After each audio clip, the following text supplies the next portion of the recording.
Assalamualaikum, bertemu lagi dengan saya Mulyana. Saya sebagai terapis dan instruktur di Gusmus Raksa Jasad. Kali ini saya akan membahas tentang pola pikir, di mana pola pikir ini adalah salah satu masalah kesehatan atau akar masalah di terapi kabuyutan Nabawa Datala. Apa itu pola pikir? Yuk kita bahas. Pola pikir adalah sekumpulan keyakinan yang membentuk atau membangun cara berpikir, memahami dunia, dan diri sendiri. Ada dua tipe pemikiran seseorang yang dapat kita pelajari, yaitu pola pikir tetap atau mindset, fixed mindset, yaitu merupakan pola pikir yang meyakini bahwa bakat, kecerdasan, kemampuan, karakter seseorang itu merupakan suatu yang sudah ditetapkan sejak lahir dan tidak dapat berkembang. Bagaimana ciri-cirinya? Satu, misalnya fokus pada sifat-sifat yang permanen.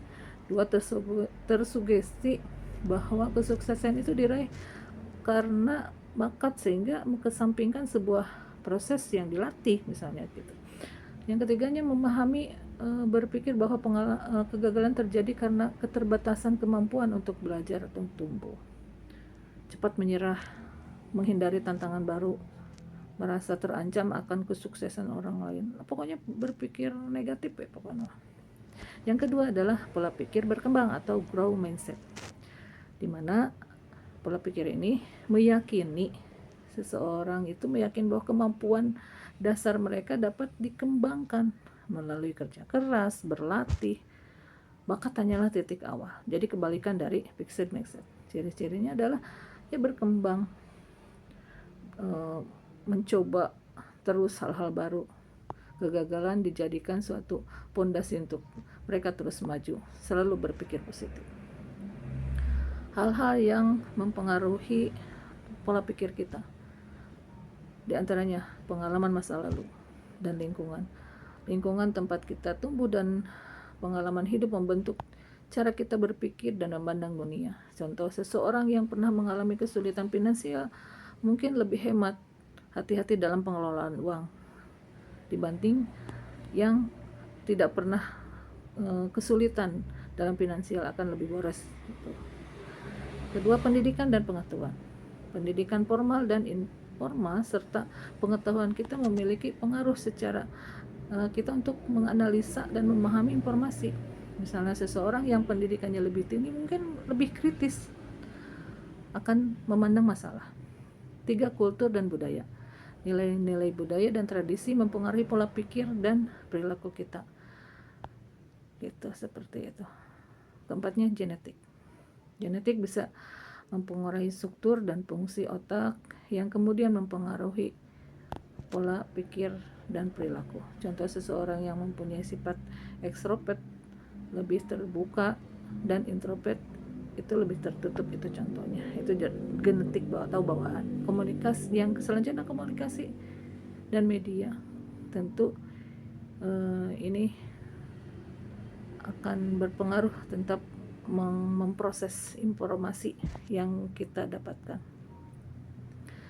Bagaimana bahwa pola pikir itu menjadi suatu masalah. Yang pertama adalah stres. Stres itu adalah kesenjangan antara harapan dan keyakinan. Gitu. Yang keduanya adalah perilaku yang tidak sehat. Pola pikir yang tidak sehat menyebabkan perilaku yang tidak sehat seperti merokok, minum alkohol, gitu, meningkatkan risiko penyakit.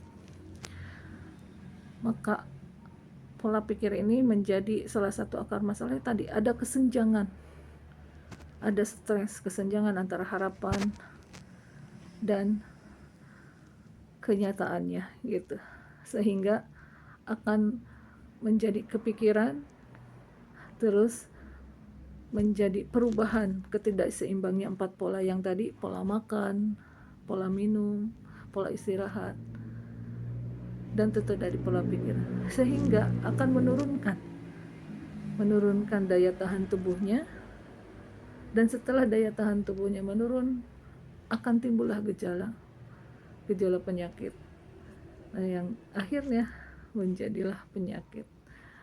Nah, maka dari itu, yuk kita kelola pola pikir kita, pola pikir yang sehat dan pola pikir yang positif akan membangun karakter yang stabil dan kuat.